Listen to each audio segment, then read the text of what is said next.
Hello दोस्तों, हमारी आज की ऑडियो बुक तनाव मुक्ति के सरल उपाय बुक के बारे में जानेंगे।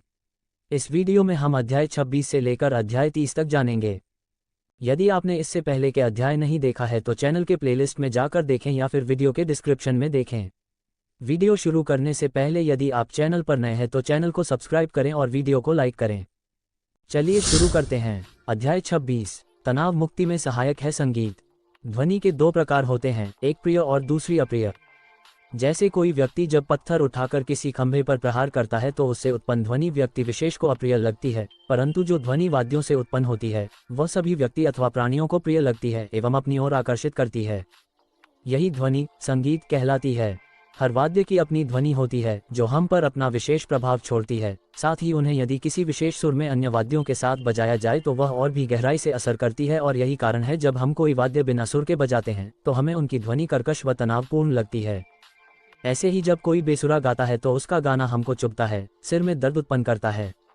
सुर, ताल, लय, शब्द सब मिलकर एक ऊर्जा व कंपन पैदा करते हैं जिससे शरीर के रोग व हमारी मानसिक अशांति ठीक होती है। कंपन भी एक प्रकार की चिकित्सा है जिसे वाइब्रेशन थेरेपी कहा जाता है। इस थेरेपी से शरीर में खून का बहाव बढ़ जाता है, गांठें खुलने लगती हैं, नसों में ऐंठन कम होने लगती है, उनका बल निकल जाता है। यदि खून का बहाव शरीर के हर हिस्से में सही से होने लगे तो शरीर की सभी बीमारियां कम होने लगती हैं, शरीर स्वस्थ होने लगता है। संगीत के सुर, ताल एवं वाद्यों का कंपन हमारी नसों को शिथिल करता है व रक्त के संचार को बेहतर बनाता है। सच तो यह है, संगीत से दिल व दिमाग को आराम मिलता है। मस्तिष्क सक्रिय व सक्षम होने के साथ साथ शांत और शिथिल भी होता है। संगीत भावनाओं और संवेगों की भाषा है। इसके द्वारा मानव अनेक प्रकार के मनोभावों को परिष्कृत रूप में प्रकाशित करता है। सुख दुख, आशा निराशा, आसक्ति विरक्ति, जय पराजय आदि अपने मनोभावों को अभिव्यक्त कर मनुष्य कई मानसिक विकारों से बच सकता है। संगीत से मानव भौतिक बंधनों से दूर होकर शांति व आनंद का अनुभव करता है।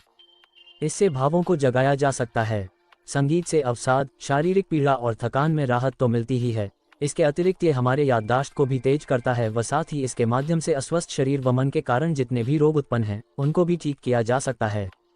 स्वयं को एकाग्र, शांत व तनाव रहित करने के लिए भी कई राग हैं जिनके नियमित श्रवण व गायन से मानसिक एवं शारीरिक रोगों को ठीक किया जा सकता है। सिर दर्द होने के कई कारण हैं जैसे चिंता, तनाव, अवसाद, थकावट, रक्तचाप, अनिद्रा, सिर दर्द आदि। इन सब में कौन सा राग सहायक है यह आप निम्न सूची से जान सकते हैं। यदि आप इन रागों को गाना नहीं जानते हैं तो बाजार में उपलब्ध CD के माध्यम से भी रागों को सुन सकते हैं व रोगों को दूर कर सकते हैं। आप चाहें तो इन रागों पर आधारित गीत, गजल या भजन आदि को भी सुन या गाकर लाभ प्राप्त कर सकते हैं। अध्याय 27, तनाव कम करने में सहायक है मुद्राएं। खाने के लिए व किसी काम को करने के लिए हाथों का प्रयोग करना एक आम बात है, फिर इनकी सहायता से कोई वाद्य बजाना हो या कोई चित्र बनाना, लिखने पढ़ने से लेकर इशारे आदि करने में इनका भरपूर उपयोग होता है, परंतु इनका इतना उपयोग इनका पूरा व सही उपयोग नहीं है। ये हथेली, अंगूठा और उंगलियां प्रकृति का सूक्ष्म रूप हैं जो दिव्य ऊर्जा पंचतत्व के रूप में पूरे ब्रह्मांड में व्याप्त है। वह अपने पूर्ण गुणों के साथ हमारे हाथों में भी विद्यमान है, परंतु हमें इसका ज्ञान नहीं है। मुद्रा विज्ञान या मुद्रा चिकित्सा के माध्यम से हम न केवल बेहतर मानसिक व शारीरिक स्वास्थ्य पा सकते हैं, बल्कि ध्यान एवं योग में इन मुद्राओं की सहायता से परमात्मा को या परम सुख को भी उपलब्ध हो सकते हैं। ब्रह्मांड अग्नि, वायु, आकाश, पृथ्वी और जल इन पंच तत्वों से मिलकर बना है और मानव शरीर भी इन्हीं 5 तत्वों से मिलकर बना है। हथेली में मौजूद उंगलियां व अंगूठे पांचों तत्व की ऊर्जा को अपने भीतर छिपाए हुए हैं जिन्हें मुद्राओं के माध्यम से उपयोग में लाया जा सकता है। पांचों उंगलियां 5 तत्वों का प्रतिनिधित्व करती हैं, जैसे 1 अंगूठा अग्नि तत्व को, 2 तर्जनी यानी दूसरी उंगली वायु तत्व को, 3 तीसरी यानी मध्यमा उंगली आकाश तत्व को, 4 चौथी यानी अनामिका उंगली पृथ्वी तत्व को तथा 5वीं यानी कनिष्का उंगली जल तत्व को दर्शाती है। कैसे व कब करें? मुद्राओं को कभी भी, कहीं भी उठते बैठते, चलते फिरते, यहाँ तक कि लेटे लेटे भी कर सकते हैं, परंतु इनका लाभ पद्मासन, सुखासन या वज्रासन में करने से अधिक प्राप्त होता है। सुबह हो या शाम, रात हो या किसी यात्रा के दौरान इन्हें बाहर, बगीचे में, बंद कमरे में या ऑफिस में कहीं भी किया जा सकता है। इन्हें एक ही समय में दोनों हाथों से किया जा सकता है। के दौरान उंगलियों को साधारण रखें, उनमें कोई तनाव, खिंचाव या कसाव न हो। मुद्रा कितनी देर तक करें?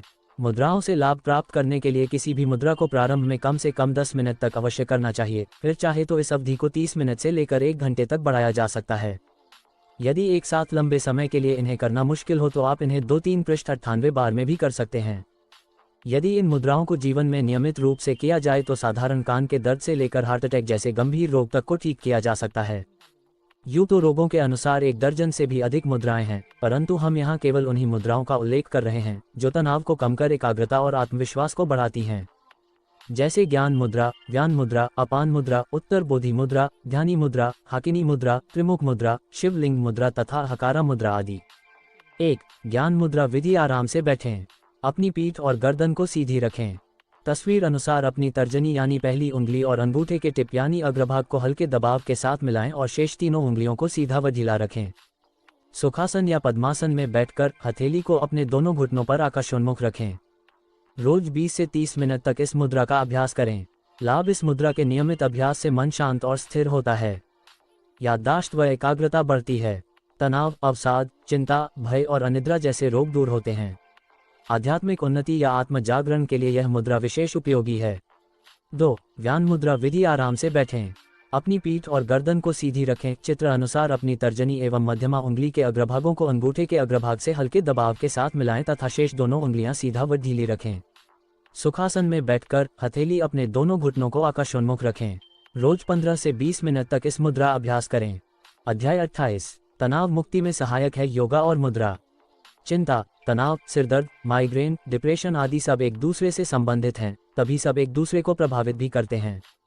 इन सब से राहत पाने के लिए कई चिकित्साएं व पद्धतियां हैं, उन्हीं में से एक है योग मुद्रा या मुद्रा विज्ञान। कौन सी मुद्रा हमें इन सब से मुक्त करने में सहायक होती है, आइए जानें। कैसे, कब व कितनी देर तक करें। मुद्राओं को कभी भी, कहीं भी उठते बैठते, चलते फिरते, यहाँ तक कि लेटे लेटे भी कर सकते हैं, परंतु इनका लाभ पद्मासन, सुखासन या वज्रासन में करने से अधिक प्राप्त होता है। सुबह हो या शाम, रात हो या किसी यात्रा के दौरान इन्हें बाहर, बगीचे में, बंद कमरे में या ऑफिस में कहीं भी किया जा सकता है। इन्हें एक ही समय में दोनों हाथों से किया जा सकता है। मुद्रा के दौरान उंगलियों को साधारण रखें, उनमें कोई तनाव, खिंचाव या कसाव न हो।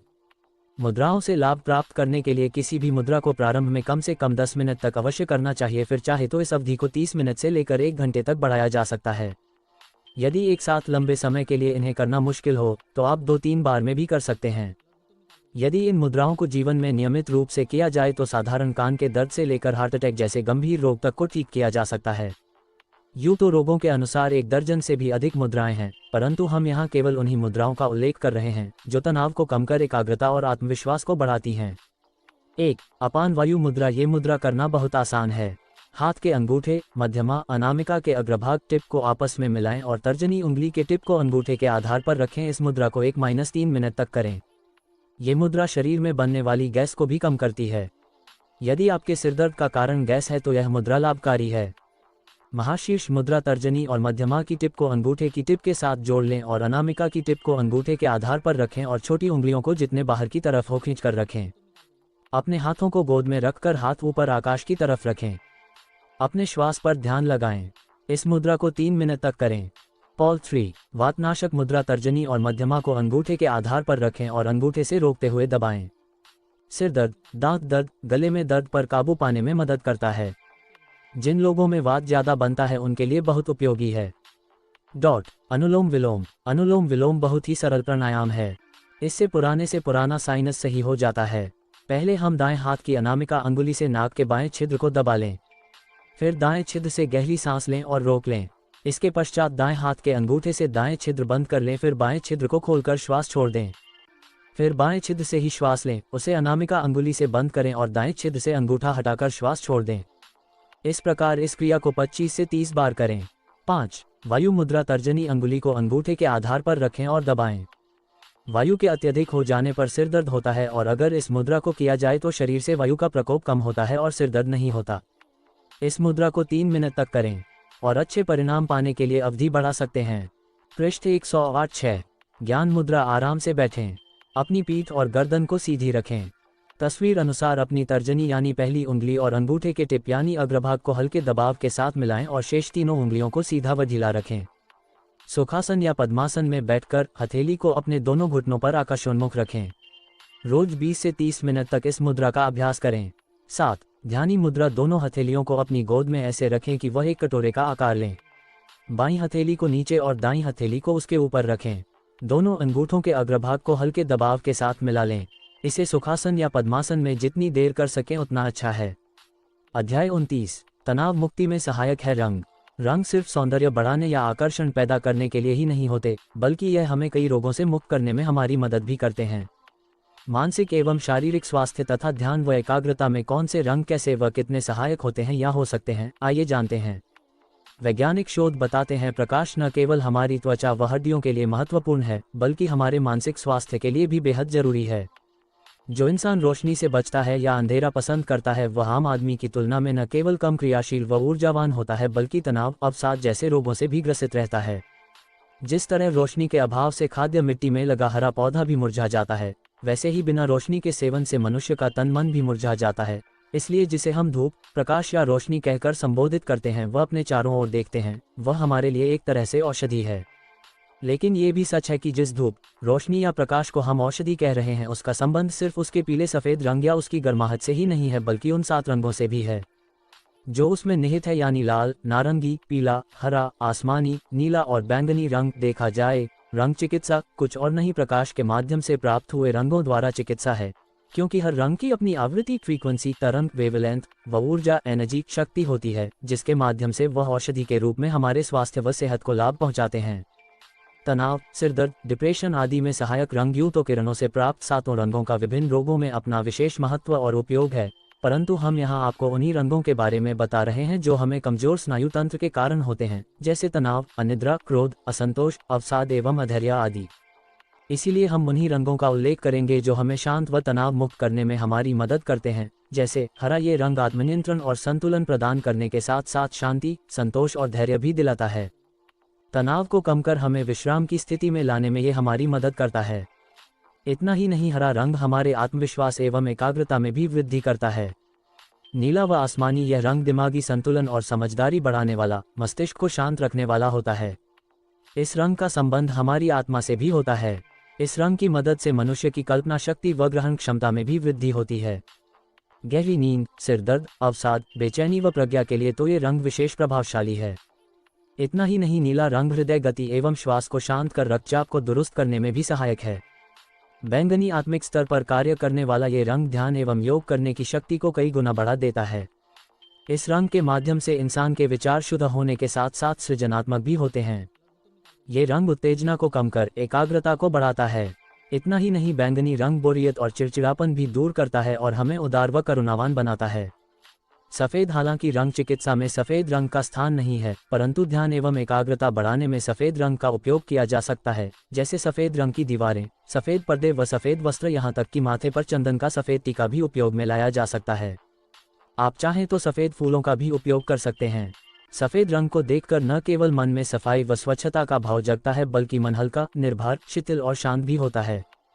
नारंगी या संतरी, यह स्नायु तंत्र, नर्वस सिस्टम को उत्तेजित करता है। शरीर में कमजोरी, बेचैनी, नींद न आना, अवसाद, चिंता जैसी समस्याओं में ये लाभ पहुंचाता है। कैसे करें रंगों का सेवन?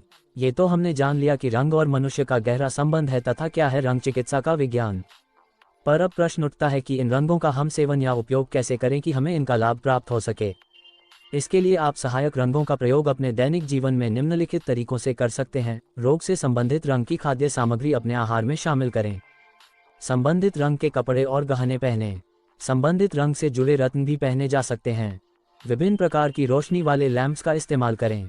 रंग चिकित्सा में इस्तेमाल होने वाले रंग बिरंगे गिलास में पानी पिएं। रंग चिकित्सा में उपयोग आने वाले स्नान तेल का प्रयोग करें। संबंधित रंग के बिस्तर, चादर व तकियों का इस्तेमाल करें। घर की दीवारों व फर्नीचर को रोग संबंधित रंग का बनाएं। आप अपने घर का इंटीरियर डेकोरेशन भी आवश्यक रंग के अनुसार कर सकते हैं। जितना हो सके संबंधित रंग को आंख बंद करके सोचें, उसकी कल्पना कर मन ही मन उस रंग का एहसास करें। हो सके तो रंग से संबंधित स्थान, फल, फूल, कपड़ा आदि की गहरी कल्पना भी कर सकते हैं। आप चाहें तो अपने सनग्लासेज यानी धूप के चश्मों तथा धूप में प्रयोग होने वाले छाते को भी संबंधित रंग का चुन सकते हैं। रंग चिकित्सा से जल्दी व प्रभावशाली तरीके से फायदा पाने का सबसे आसान उपाय है पानी को संबंधित रंग की बोतल या गिलास में भरकर उसे कुछ घंटों के लिए सूरज की रोशनी में रखें और फिर इसका इस्तेमाल करें। इससे उसमें सूर्य की रश्मियों का भी समावेश हो जाता है, जिस कारण इस चिकित्सा का परिणाम अधिक कारगर होता है। आप इस पानी को रोज थोड़ी थोड़ी मात्रा में पी सकते हैं या इससे त्वचा की मालिश कर सकते हैं। दोनों ही तरीके काफ़ी लाभदायक हैं। अध्याय 30। तनाव मुक्ति में सहायक है सुगंध। क्या आप जानते हैं जिन सुगंधों का प्रयोग हम स्वयं एवं वातावरण को महकाने व ताजगी प्रदान करने के लिए करते हैं, उनके उपयोग से सिरदर्द, तनाव, चिंता, डिप्रेशन एवं माइग्रेन जैसे रोगों को भी ठीक किया जा सकता है। सुगंध का मनुष्य के जीवन में बहुत महत्व है। ये सुगंध न केवल हमको दुर्गंध से बचाती है, बल्कि हमें ताजगी का एहसास भी कराती है। सच तो यह है कि सुगंध का मनुष्य के मस्तिष्क एवं मूड से गहरा संबंध है। यही कारण है सुगंध किसी खाने की हो या फूलों की, किसी के शरीर की हो या सेंट परफ्यूम की, हमारा ध्यान स्वतः ही अपनी ओर आकर्षित कर लेती है। वह हमें एकाग्र कर हमें ताज़ा कर देती है। जिसे हम सुगंध का आकर्षण कह रहे हैं वह और कुछ नहीं, हमारे मस्तिष्क एवं नसों का एकीकरण है। यानी जैसे ही हमारी नाक किसी सुगंध के आगोश में आती है तो मन, मस्तिष्क, विचार आदि सब तरफ से हटकर एक ओर स्थिर होने लगते हैं। यही अरोमा थेरेपी यानी सुगंध चिकित्सा का विज्ञान है। सुगंध चिकित्सा का विज्ञान महत्व क्योंकि मनुष्य का सुगंध को ग्रहण करने का तार सीधा उसके मस्तिष्क से जुड़ा होता है, इसलिए सुगंध विज्ञान जल्दी कार्य करता है। साथ ही मस्तिष्क को सही तरीके से कार्य करने के लिए अधिक मात्रा में ऑक्सीजन की आवश्यकता होती है और एक व्यक्ति जिसे पर्याप्त ऑक्सीजन नहीं मिलती उसे एकाग्रचित होने में परेशानियां आ सकती है। अरोमा थेरेपी गहरी सांस लेने के लिए प्रोत्साहित करती है, जिससे व्यक्ति को अधिक ऑक्सीजन प्राप्त होती है और अधिक ऑक्सीजन से न केवल मस्तिष्क की नसें शिथिल व शांत रहती हैं, बल्कि इससे तनाव एवं सिरदर्द से भी राहत मिलती है। लाभ यूं तो सिरदर्द व अवसाद आदि के कई कारण हैं, पर उनमें से जो मुख्य कारण है वह है नींद की कमी, बढ़ता तनाव और शरीर में ऊर्जा की कमी। अरोमा थेरेपी यानी सुगंध चिकित्सा इन्हीं तीनों आधारों पर कार्य कर हमारी एकाग्र क्षमता एवं याददाश्त को बढ़ाती है। सहायक सुगंधें यूं तो सुगंध चिकित्सा के माध्यम से कई रोगों को ठीक किया जा सकता है, परंतु हम यहाँ उन्हीं सुगंधों का उल्लेख कर रहे हैं जो जिनके प्रयोग से हमारे स्नायु तंत्र को, हमारे मन मस्तिष्क को राहत मिलती है। क्योंकि सिरदर्द का कारण अनिद्रा, तनाव व चिंता है, इसीलिए हम यहाँ तीनों में सहायक सुगंधों का उल्लेख कर रहे हैं, जो इस प्रकार है। 1. अनिद्रा, नींद पूरी न होने की वजह से एकाग्रता में कमी आती है। चंदन, नींबू, लवेंडर, पृष्ठ 113 मार्जोरम की खुशबू से अनिद्रा की समस्या को दूर किया जा सकता है। 2. तनाव, चैमोमाइल, साइट्स, लवेंडर, यूकेलिप्टस, अदरक, ब्लैक पेपर के खुशबुओं के प्रयोग से तनाव की समस्या को दूर किया जा सकता है। 3. याददाश्त तथा एकाग्रता, रोजमेरी, पेपरमेंट, नींबू, तुलसी, चंदन, पाइन तथा लौंग की खुशबू एकाग्रता बढ़ाने में सहायक तो सिद्ध होती ही है, साथ ही इन खुशबुओं के प्रयोग से याददाश्त भी तेज होती है। कैसे करें सुगंध का सेवन? किस रोग में कौन सी सुगंध लाभदायक है ये तो पता चल गया, परंतु सुगंध का उपयोग या सेवन कैसे करें ये जानना भी जरूरी है। सुगंध चिकित्सा अरोमा थेरेपी का लाभ आप किसी प्रोफेशनल अरोमा थेरेपिस्ट की सहायता से तो उठा ही सकते हैं, साथ ही संबंधित सुगंध का लाभ आप निम्नलिखित विधियों द्वारा घर पर स्वयं भी प्राप्त कर सकते हैं। 1. स्प्रे की खाली बोतल में पानी के साथ कुछ बूंदें अरोमा तेल की मिला लें। इसका प्रयोग आप रूम फ्रेशनर की तरह कर सकते हैं। अगर आप चाहें तो इसे अपने कपड़ों पर इत्र की तरह भी लगा सकते हैं। उदाहरण, अगर आप अच्छी एकाग्रता के लिए इसका प्रयोग करना चाहते हैं तो चंदन या लवेंडर के तेल को पानी के साथ मिलाकर स्प्रे की तरह उसका प्रयोग कर सकते हैं। 2. मोमबत्ती, इस विधि का प्रयोग आप बाजार में मिलने वाली अरोमा कैंडल्स की सहायता से भी कर सकते हैं, या फिर जिस भी सुगंध का प्रयोग आप करना चाहते हैं तो उस तेल की 2 बूंदें जलती हुई मोमबत्ती के ऊपरी हिस्से पिघले हुए मोम पर डालें। इसकी खुशबू पूरे कमरे में फैल जाएगी। 3. रुई द्वारा अरोमा तेल की कुछ बूंदें रुई के फोहे टुकड़े पर डालकर इसे घर के विभिन्न स्थानों पर रख सकते हैं। अगर आप चाहें तो इस टुकड़े को अपने पर्स में भी रख सकते हैं। 4. नहाने के पानी में बेहतर लाभ के लिए अरोमा तेल की 6-7 बूंदें नहाने के पानी में डालकर भी इसका प्रयोग कर सकते हैं। 5. पट्टी द्वारा किसी कपड़े या रुमाल को मोड़कर एक पट्टी का रूप दें। इस पर 6-7 बूंदें संबंधित तेल की डालें। जब भी इसका प्रयोग करना चाहें तो इस पट्टी को अपने ललाट पर रखें। 6. अरोमा लैंप, सुगंध चिकित्सा में अरोमा लैंप का प्रयोग आजकल आम है। इसमें अरोमा ऑयल की कुछ बूंदों को पानी में मिलाकर दिए की लौ या बिजली के माध्यम से पैदा हुई सुगंधित गर्म पानी की भाप से प्राप्त किया जाता है। इससे वातावरण में चारों ओर सुगंध फैलती रहती है। 7. अगरबत्ती, सुगंध फैलाने व प्राप्त करने का सबसे सस्ता, सरल व आम माध्यम है अगरबत्तियाँ।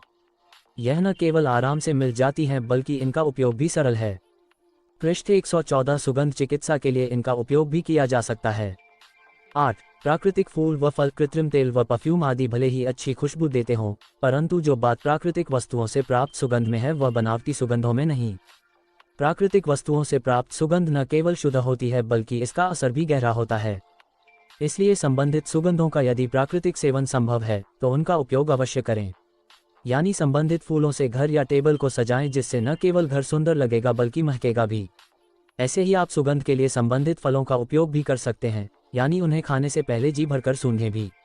सावधानी, प्रत्येक व्यक्ति की प्रकृति एक दूसरे से भिन्न होती है, इसलिए हो सकता है कि आपको किसी विशेष सुगंध से एलर्जी हो जो आपको पता न हो, इसलिए किसी चिकित्सक या विशेषज्ञ की सलाह भी आवश्यक है।